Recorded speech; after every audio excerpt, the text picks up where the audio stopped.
נמצא כאן איתנו, מבקש מקלט ששוהה בחולות כבר 7 חודשים, על חשבוננו, כמו שאומרים, פינוק סידרנו לו.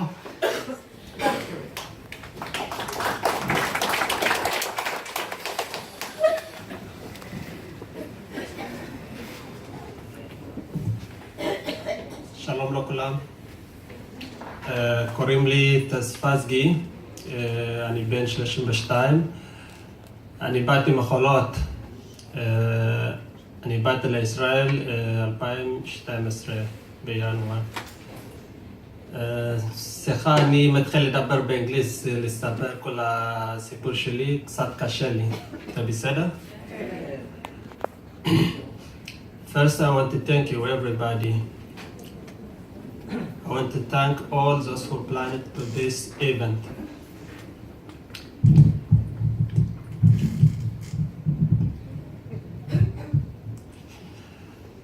I want to thank everybody for those who planned to this event, for ordering us to come here to listen our voice.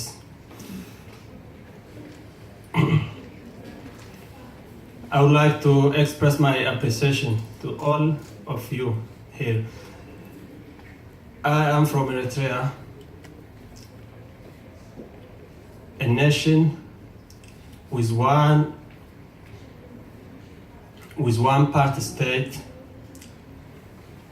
no private medias not existent, with no national assembly or parliament, and a country of more than 10,000 political or religious prisoners. Some of them do not know their family also where they are, whether they are alive or not. A lot from those political prisoners are also incommunicado.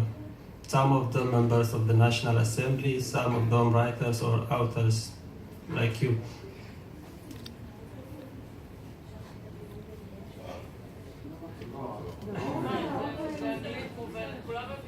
Okay.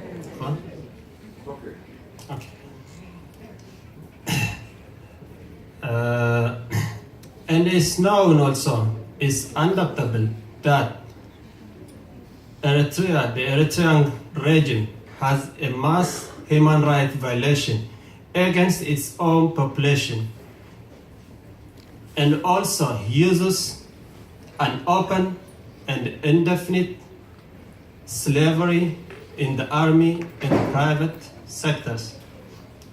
And I am one of the victims of slavery in my own country.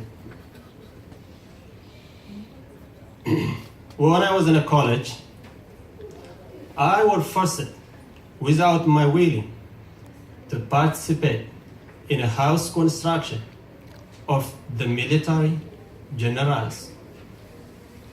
But I resisted for 4 years until I completed my study. I did it in 2008. They forced me, without my willing, to teach for students, as they asked freely to ask my own job. That's okay. I served for 1 year, but it continued to be for unlimited period of time, without a limited movement for about 60 or 80 kilometers.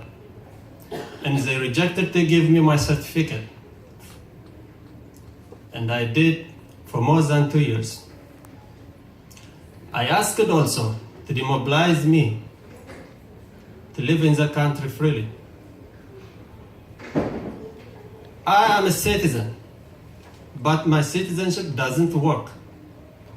For every my movement from place to place, even to visit my family, even to visit the city, needs special permission from the army. What kind of life I will have? And it's also indefinite and in a limited space. This is an arrest for me. And I can't talk. I can't express my voice. If you go without special permission to the city, I know what will be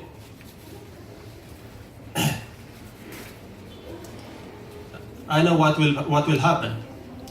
It's my chance will be prison because there is a lot of checkpoints on the road. If they find me without special permission going to the city, they will send me to the prison. Only issue, Mr. When I was a teacher, they assigned me in 2008 to teach. Told you. So what kind of life I will have? I can't write. I can't talk freely. I know what will be my chance.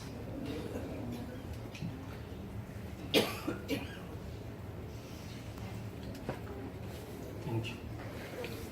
So I decided to escape from the country. In 2010, I tried, but unfortunately they kept me. I stayed 13 months in prison. I don't want to explain this. It feels me something bad. This is not a prison. This is hell for me. When I was in prison, I received food from my families when I work in day and the night as I'm a prisoner. So partially, they released me. Not to live freely, they sent me to the military base to give a lecture for students, military officers, students, to give a lecture for them. But on arrest, I cannot go outside from the military base when I am giving a lecture also, without nothing receiving. I'm a human being, I'm a citizen.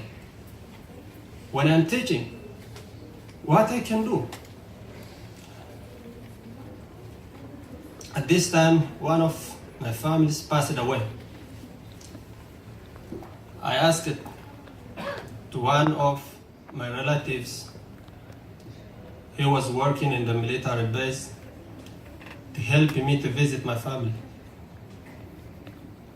I received the permission for 5 days to visit my family. I found this chance. I escaped to Ethiopia. I used this chance to escape to Ethiopia. My plan was just to find a safety place to live freely. But when I arrived in Ethiopia, I see friends and the people stayed decades over there in the United Nations Refugee Agency. So I didn't prefer to stay over there also. I know that Ethiopia is more safer than Eritrea. Yes, of course, also.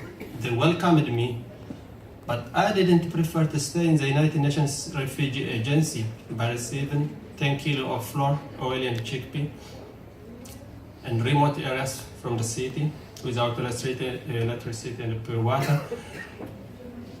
I want to lead my future. I want to see what's my future. You cannot see a future over there. And staying for decades for resettlement. I came to Sudan. It took 12 days on foot. And 12 hours to cross from my country to Ethiopia on foot on the night from 6 p.m. till 6 a.m. in the morning. Then I came to Sudan.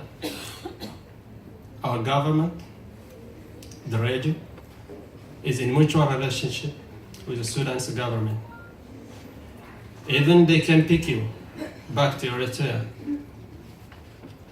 from the refugee agents or from the towns of Sudan also. Even the government of Sudan can pick you, take to the country. I am afraid. So I asked people if I came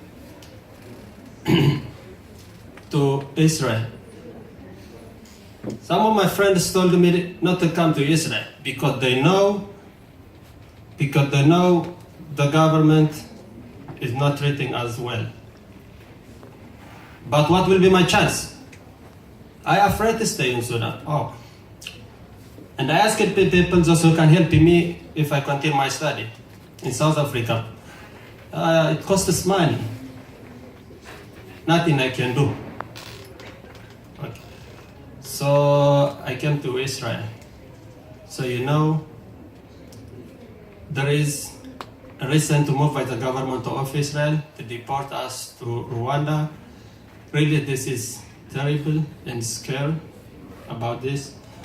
I hear in the recent weeks a move to ban or to stop deportation by a lot of Israeli professionals. Thank you for that. And I want to say for the majority of silent majority Israelis, please give us a voice. Stand up against deportation. We are not asking to be a citizens of Israel. We are asking a just temporary protection. עד מתי מדינה שלנו מסתדר? אנחנו בדיוק לחזור למדינה שלנו. I'm very curious to see my families over there. So, thank you everybody for listening me. Very thank you.